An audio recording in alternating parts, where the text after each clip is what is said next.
வணக்கம். ஓரோ சமையலுக்கு உங்களை அன்புடன் வரவேற்கிறேன். நம்ம இன்னைக்கு என்ன பார்க்க போறோம்னா ஒசூர் முட்டை கிரேவி தாங்க. பார்க்கும் போதே நாக்கில் எச்ச ஊறுங்க. அந்த அளவுக்கு ரொம்ப டேஸ்டாகவும் சிம்பிளாகவும் செஞ்சிடலாம். எப்படி செஞ்சிடலான்னு பார்க்கலாம் வாங்க. இதை நீங்கள் ஒரு முறை வீட்டில் செஞ்சீங்கன்னா திரும்ப இந்த மாதிரி தாங்க செஞ்சு கொடுக்க சொல்லி வீட்டில் கேட்பாங்க. சப்பாத்திக்கு, தோசைக்கு, ரைஸுக்கு எல்லாத்துக்கும் சூப்பரான காம்பினேஷனு. எப்படி செய்யலான்னு பார்க்கலாம் வாங்க.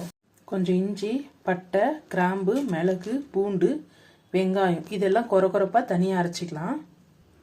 தக்காளி ஒரு 2 தக்காளி, மிளகாத்தூள், மஞ்சத்தூள், உப்பு, கொஞ்சமாக கரம் மசாலா இல்லை சிக்கன் மசாலா இருந்தால் கூட நீங்கள் ஒரு 1/2 டேபிள் ஸ்பூன் எடுத்து இது எல்லாமே தனியாக கொரப்பாக அரைச்சி எடுத்துக்கலாம். மிக்சி ஜாரில் இஞ்சி, பூண்டு, பட்டை, லவங்கம், மிளகு இது மட்டும் ஃபஸ்ட்டு நல்லா சுற்றி எடுத்துக்கலாம். இது எல்லாமே பல்ஸ் மோடில் அரைச்சாச்சு. இப்போ வெங்காயத்தை சேர்த்துக்கலாம். இதுவும் பல்ஸ் மோட்லேயே அரைச்சிக்கலாம். தண்ணி எதுவும் சேர்க்காம அரைச்சி எடுத்தாச்சு. நம்ம அரைச்ச மசாலாவை எண்ணெயில் சேர்த்துக்கலாம். கொஞ்சம் எண்ணெய் கொஞ்சமாக சூடு எண்ணெய் சேர்த்துக்கோங்க. ரொம்ப சூடு எடுத்தால் மேலே எல்லாம் தெரிக்கும். இப்போ இது நல்லா வதங்கட்டும். அது வதங்கிறதுக்குள்ளே நம்ம எடுத்து வச்ச மசாலாவை அரைச்சிக்கலாம்.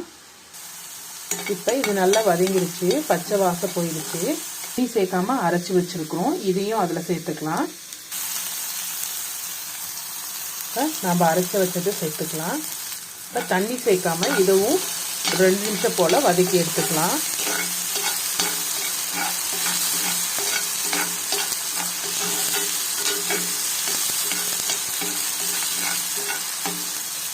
இப்போ கொஞ்சமாக தண்ணி சேர்த்து மிக்சி ஜாரை கழுவி வச்சுக்கிறேன். இப்போ இந்த தண்ணியை சேர்த்துக்கலாம். சேர்த்துட்டு இப்போ ஒரு நல்ல கொதி வருதும்.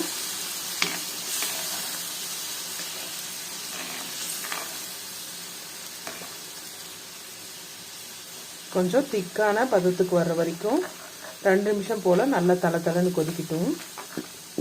உப்பு காரம் நீங்கள் இந்த ஸ்டேஜில் செக் பண்ணிக்கலாம். இப்போ நல்லா கொதிக்குது. கொச்ச உடனே சிம்மை வச்சுட்டு 4 முட்டை எடுத்து வச்சுருக்கிறேன். அதை உடச்சி ஊற்றிடலாம். முட்டையெல்லாம் உடச்சி ஊற்றிட்டேன்.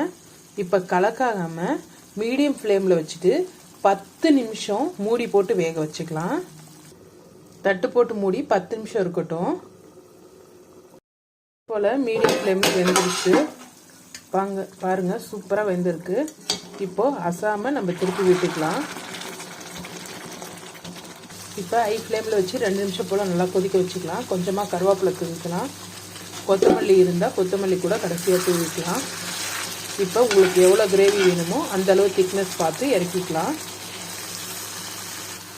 இப்போ நல்லா காரசாரமான ஒசூர் முட்டை கிரேவி ரெடி ஆயிடுச்சுங்க. இந்த வீடியோ பிடிச்சிருந்தா லைக் பண்ணுங்கள், ஷேர் பண்ணுங்கள், கமெண்ட் பண்ணுங்கள், சப்ஸ்கிரைப் பண்ணுங்கள்.